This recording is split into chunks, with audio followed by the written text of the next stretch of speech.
The itsy bitsy paycheck just posted to my account. Down came my bills and wiped my money out.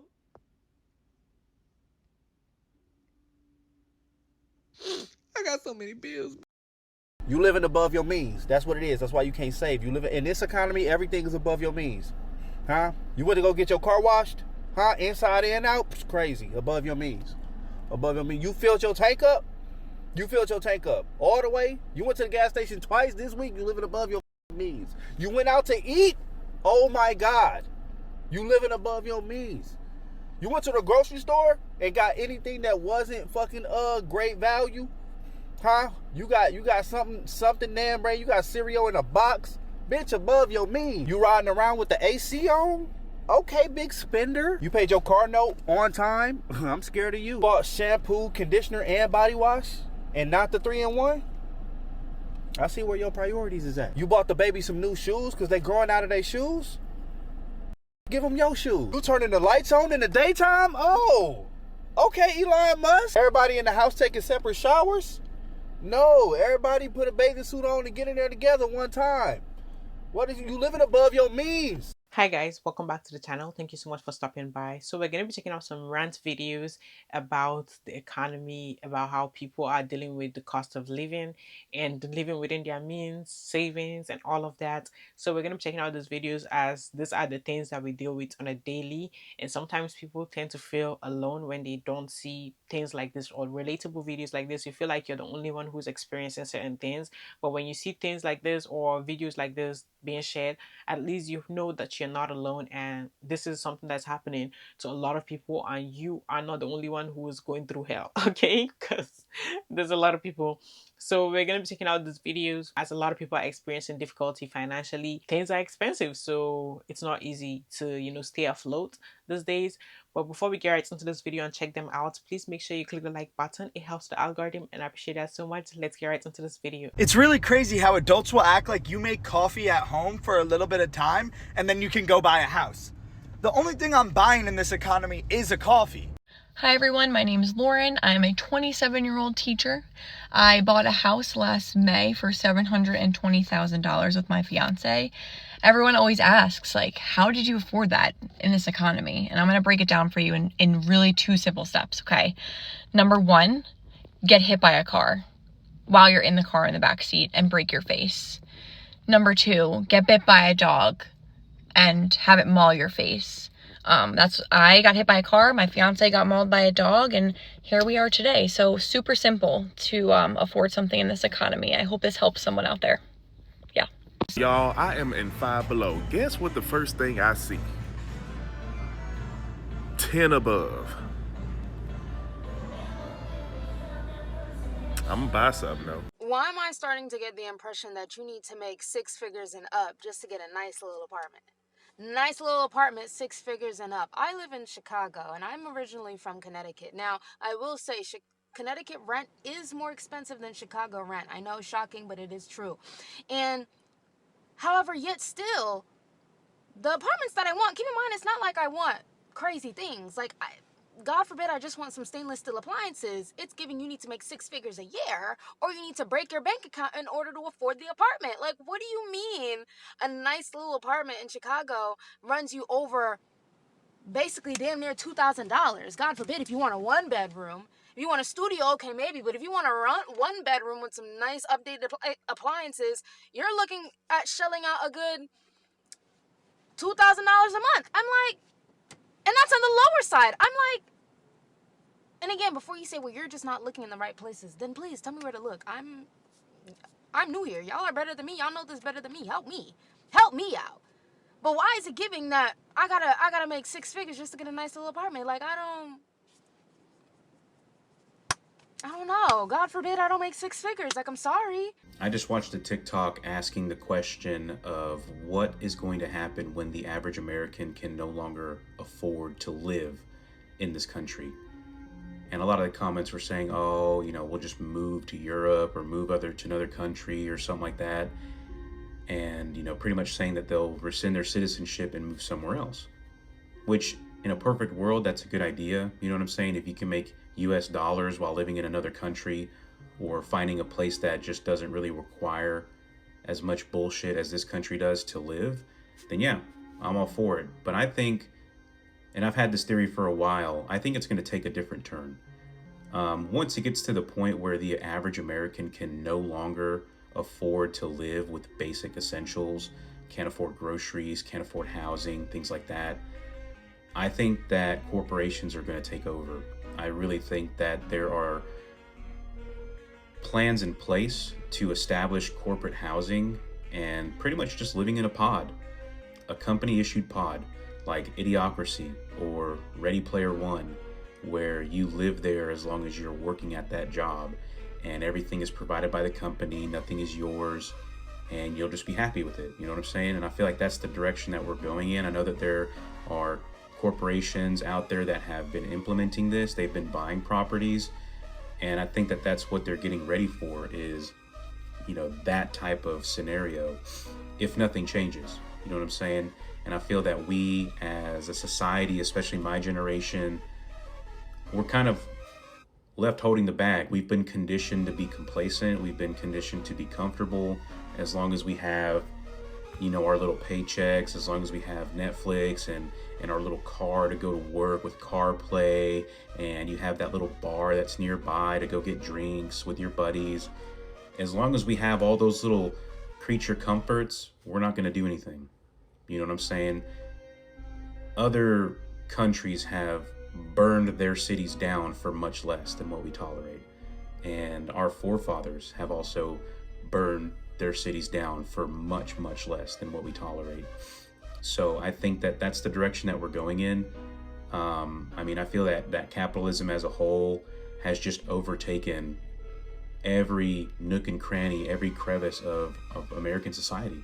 Everywhere you turn, somebody's trying to bleed you fucking dry. You know what I'm saying? Why is a gordita crunch from Taco Bell by itself almost $6, where you can get their big box with a combo and a drink for the same price? It doesn't make sense. You know what I'm saying?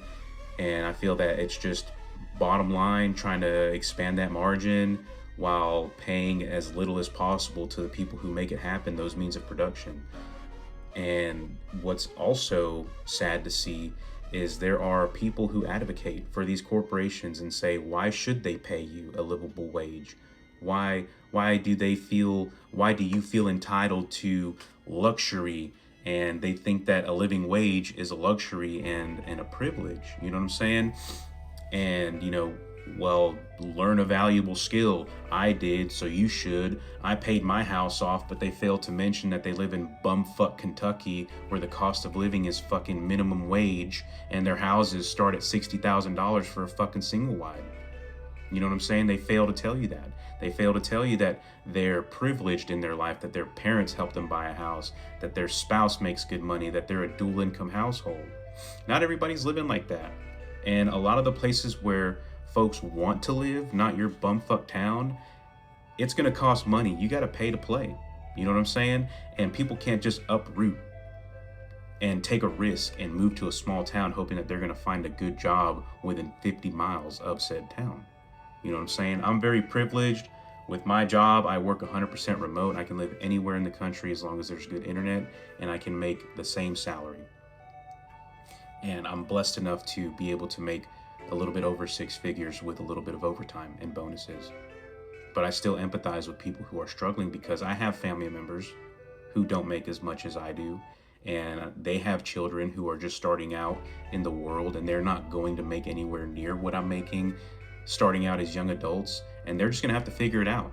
And I understand that nobody's coming to help you, nobody's coming to save you, but you should also learn to empathize with your neighbor, because God forbid something happens to you where you got to start over, or you get fired from your job, or your trade is no longer essential.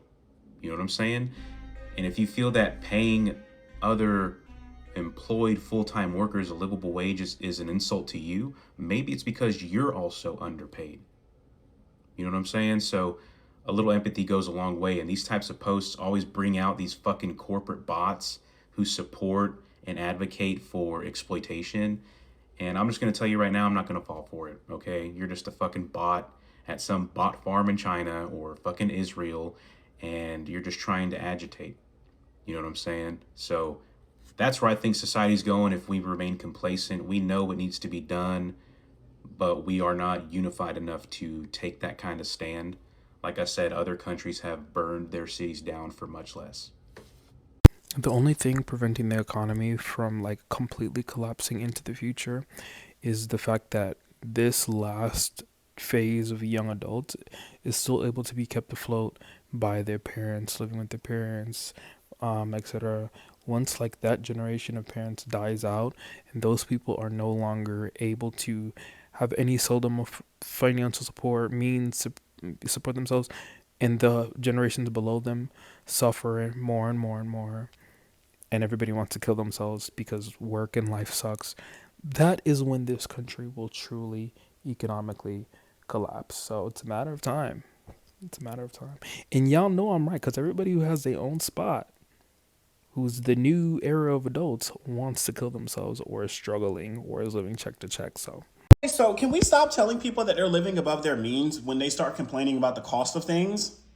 Because when I got this apartment right here, clearly you can see it's a starter apartment. It's not anything luxury. Clearly not anything luxury. Not luxury at all. Look at the blinds. It's not luxury. Look at the closet. It's not luxury. You know what I paid? What does that say? Oh, $945 a month for a 1-bedroom. Y'all can see 2019. Lease was ending in 2020. 2020. You want to know what that apartment goes for now? I don't know what it goes for now. Oh, almost $2,000. Oh, why don't we just follow the advice of a boomer? Why don't we just purchase a home?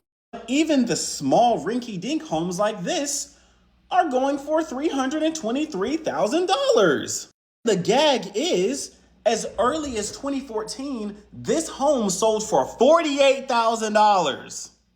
$48,000. And if you look in 2012, it sold for $39,000. They have the audacity to be charging $323,000. I'm not even going to talk about gas prices. I'm not even going to talk about gas prices. I didn't even talk about groceries. These are literally the essentials. Just living. The living expenses are astronomical. But for some reason, y'all keep telling people that they're just living above their means. That reminds you, this apartment is almost $2,000 and it's not a luxury apartment. Y'all want to hop into the comment section talking about, oh, well, I found an apartment that was $700 a month. Yeah, and as soon as you click on the reviews, you see roach infestation, rodent infestation, guns, shooting, weed, all of these things. People should not be subjected to that if they don't want to be subjected to that. If having a safe and clean place is living above your means, then hell yeah, I'm going to live above my means. This living thing is getting crucially exhausting for me. I can't do this shit no more. I'm sick. I'm fucking sick. I'm so sick, guys. I'm sick. Like, this adult thing, every single day is a new challenge. It's a new struggle. It's a new trial. It's a new tribulation. I don't want to overcome anymore. I'm tired of fighting. I'm tired of being the strong one. And you're always talking about Elvis. You're always screaming. Life is always giving me things to scream about. I'm on the side of the road, and I thank God. I'm thankful to God because it's not, we're okay. But like, I can't afford this shit, yo. I can't. Stupid tow truck already is like $300 because my insurance is booty crumbs, and I don't have a spare tire or a jack. Fucking hell, waiting for the damn tow truck right now. I'm trying to make this shit funny, but like, I don't know how to. I always know how to make trauma funny, but I don't know how to make this funny. Like, I just want to cry. I don't care. I'm just tired. I'm actually fucking exhausted. Financially, mentally, everything. Fuck everything. I don't care no more. So you know when the economy is bad, when you see people exchanging clothes, toys, anything that is kids related, and also like adult clothes for free. Yeah, I saw a festival today, and that's what it was, a community, which I loved it. I love seeing people come together and trying to help each other, but you can tell that things are really bad. So we're in interesting times, people. Life is just so lifing right now. How the fuck am I in debt with Cashapp? How am I in debt with the Cash app? The app that I'm supposed to put the cash in. How y'all get me in debt? Nene, why don't you give homeless people money? Well, number one, because they're probably going to spend it on drugs and alcohol. Number two, I want to spend it on drugs and alcohol. Hot take, but if I'm working 40 hours a week, I don't think I should have to choose between rent or groceries. But then again, here we are. Delivery fee is not a tip. Please reward your driver for outstanding service. Tips aren't paychecks. Pay your fucking employees, bitch. And when are we going to talk about the fact that without so many people living with their families or their parents, they will be homeless? Rent 2,000 in my check, barely cover it. Keeping my head above water. This ain't good time, we suffering. Inflation through the roof. Keep a smile, you see the proof. So I'm depending on you to check that box that say approved. These bills whooping our ass. I need some EBT. I'm tired of spending my cash. I need some EBT. I said these bills whooping our ass. Give me the EBT. I'm just tired of spending my cash. Give me the EBT. Bills overly loaded. Life feel like a scam. I make enough just to be broke, bitch. I need some stamps. Kids stay out of school. They eating everything up. They took the child tax credit down. They switching everything up. Crab balls, rotel dip is all what I wanna be tasting. Don't give a damn what I'm facing. Bread high as hell now, so I'm gon' lie on that EBT application. Rent 2,000 in my check, barely cover it. Keeping my head above water. Oh, this ain't good time. We suffering. Inflation through the roof. Keep a smile, you see the proof. So I'm depending on you to check that box that say approved.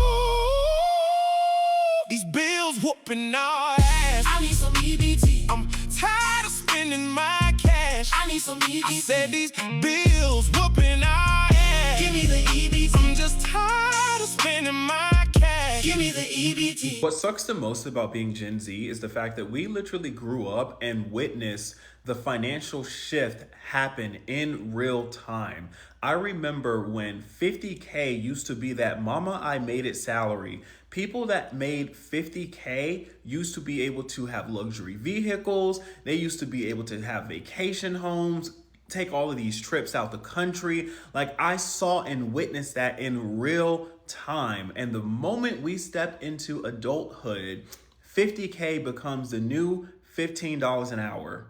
And it's even crazier thinking about how people that make $50,000 a year are needing roommates. People that make 50K need roommates. That is insane. Like, seeing a job paying 50K used to be exciting. It used to be like, oh my gosh, $50,000. Now it's like every damn job is handing out 50K because it don't mean shit anymore. It means absolutely nothing. And I'm not trying to just sit up here and complain, but it just sucks because we make far much more money than our parents and our grandparents did in their days, yet it doesn't feel like it.